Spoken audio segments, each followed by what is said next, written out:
So I'm on the phone with my dad, and this is after I had shared with him a couple of pieces that were just published of mine on the Times of Israel after I was a guest blogger for them in less time than it takes Jared Kushner to burst with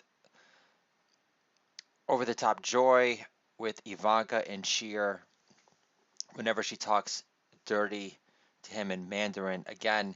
And one piece was called The Wailing Wall of Metal in honor of Eddie Van Halen. Another piece was Back to Hebrew School. And I talked about in a post COVID universe, me assuming ownership of my children's Hebrew school education. And I was thinking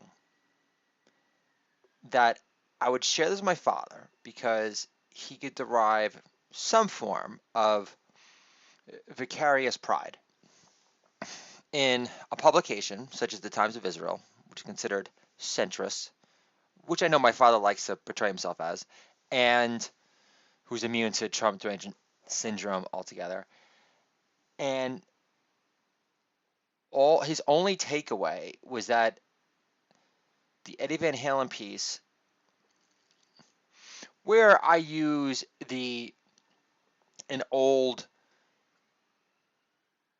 poetic construct that applied to Eddie, which was that he made his son Wolfgang, who he ended up playing in the band Van Halen with, how he made him feel like the center of his universe instead of the reverse. And understand in this piece, I didn't mention my father like once, and his only takeaway from these two pieces, which was flush with like A plus gemery and emotive, awesome feeling in relation to my children, putting me into a deeper relationship with God than ever before, because you are a heartless, perpetually joyless wench inside, whether you're male or female. If you can't acknowledge the presence of a living, infinitely beautiful God when you're blessed with three children that weren't planned, who are your biggest fans in the universe, who are your funnier, sweeter, who are your funnier, sweeter, infinitely more interesting versions of you. So, and my dad's only takeaway was that the piece about Eddie Van Halen titled The Wailing Wall of Metal, again, where I'm talking about how, when I first heard AC/DC when I heard the song Hell's Bells, how it put me in contact with a cocksure metal rocker inside that I never knew existed. And so it was an homage to that too. But my dad's only takeaway was that, okay, so what was the point of that piece? That I'm a piece of shit compared to Eddie Van Halen as a father?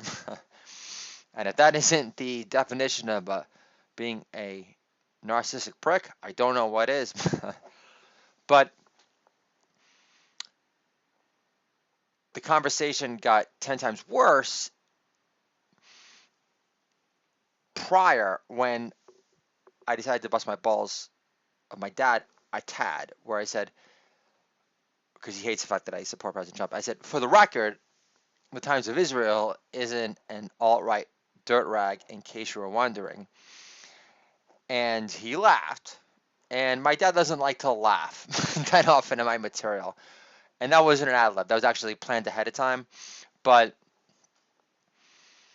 because it fed into his infinite sense of superiority. And then afterwards, I said, that the Times of Israel is actually considered, very central. So, and I said, Dad, you know what I'm talking about.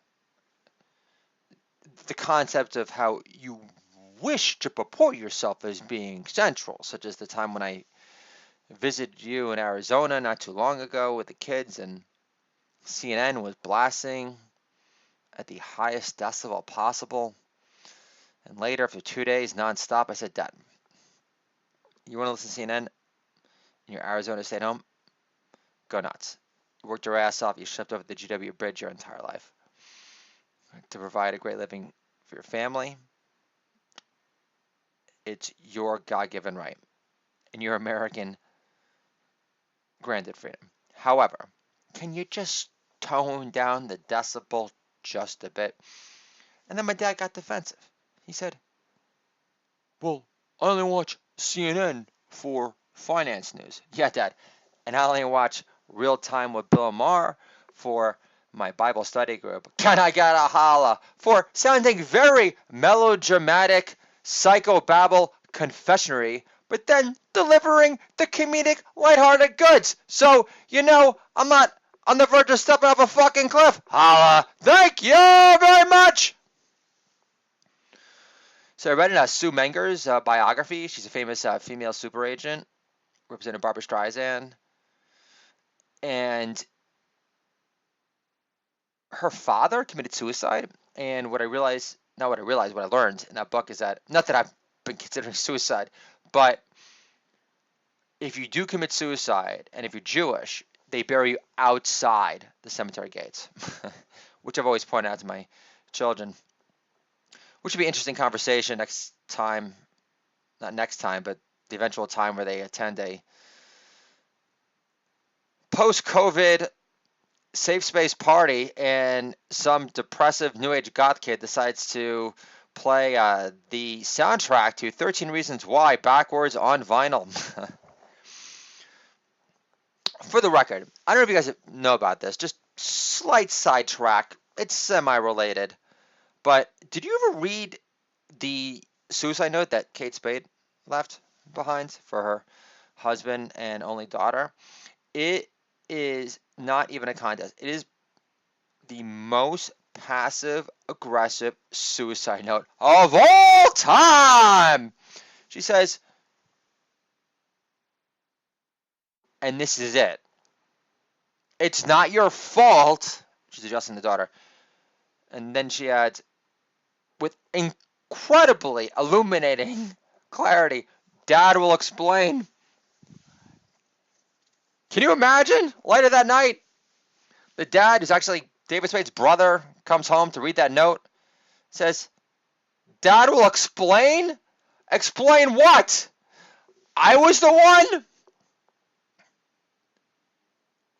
who was more of a deadweight conversationalist during Thanksgiving than Sylvia Plath? I was the one who was impossible to live with? What a bag of shit, can I get a holla? More dark humor, maestro mastery on the Dual Daddy podcast. You're not going to get it anywhere else. No offense, Chappelle, Rock, they don't do a podcast. Bill Burr would just say, whoa, I don't really know. I don't really see anyone beating President Trump this year. Yeah, real bold proclamation there, Burr. That's like saying Louis C.K. will never have to wait to do a set at the Comedy Cellar, even if he came out on stage wearing a trench coat and sunglasses and nothing on, and only carrying Sarah Silverman's hoodie to wipe up with afterwards. Can I get a holla? For busting Louis C.K.'s balls, but to have all of his comedy specials taken down, I mean, he's definitely an asshole. And I don't understand the need to jerk off in front of lesser female comics, but to still have like Roman Polanski movies up on HBO and not have Louis C.K. specials seems very moralist, judgmental wrong, knowing that Polanski deliberately drugged and raped girls in the ass. I don't care they won a fucking Academy Award for The Pianist, but what are they going to take down next, people? If we're going to talk statues, I mean, we could talk specials, cancel culture. So they took down Louis C.K.'s specials on HBO. Not that any of them were ever on the same level as Dice Man Comics, but that's fine. But what are they going to take down next?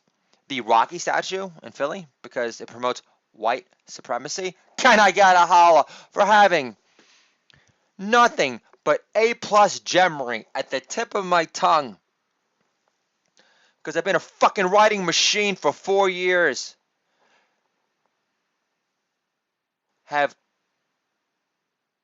given my all to serving Lady Laugh with all my God-given punchy might, which is encapsulated in my 2.5-hour pre-election comedy special, Resist This, that is being reviewed as we speak, the audiobook version.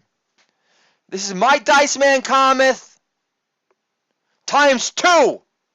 And way more pointed. No offense, Dice Man, and just as hilarious. Holla. Thank you very much.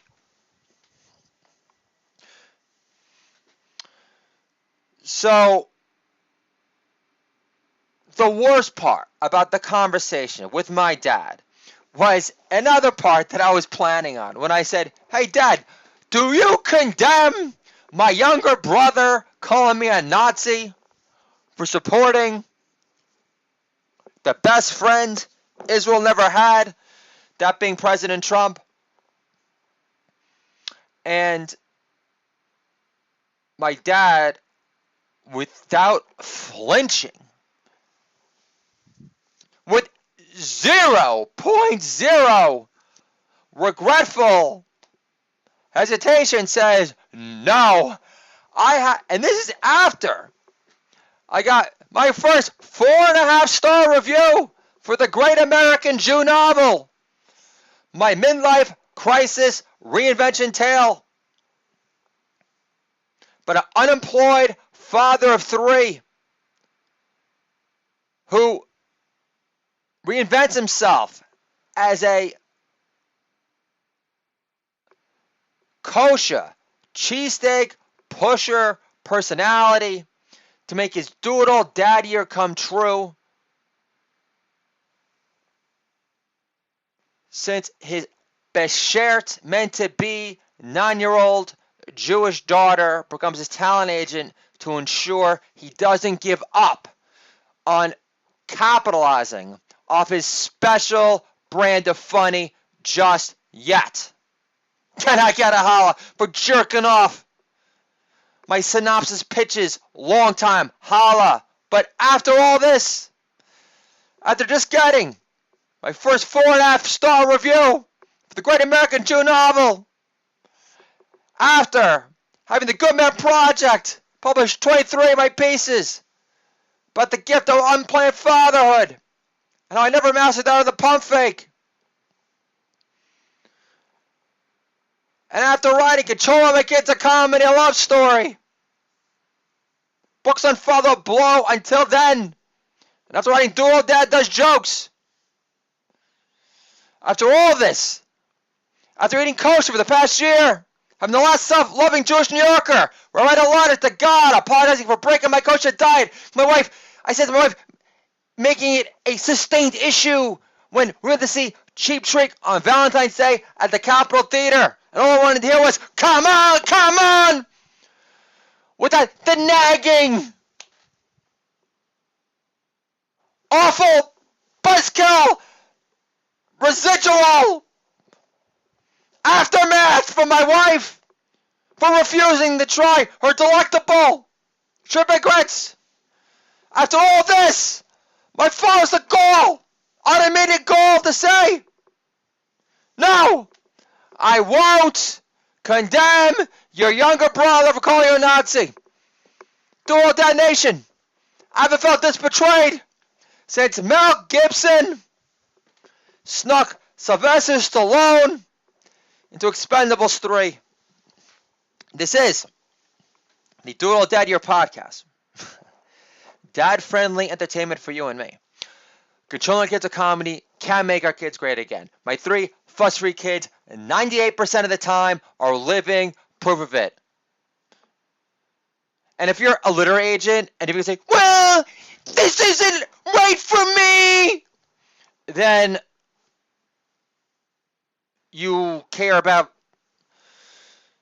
bombing and parenting and your children never seeking your company when they get older, when they have the freedom and choice to make that your permanent reality.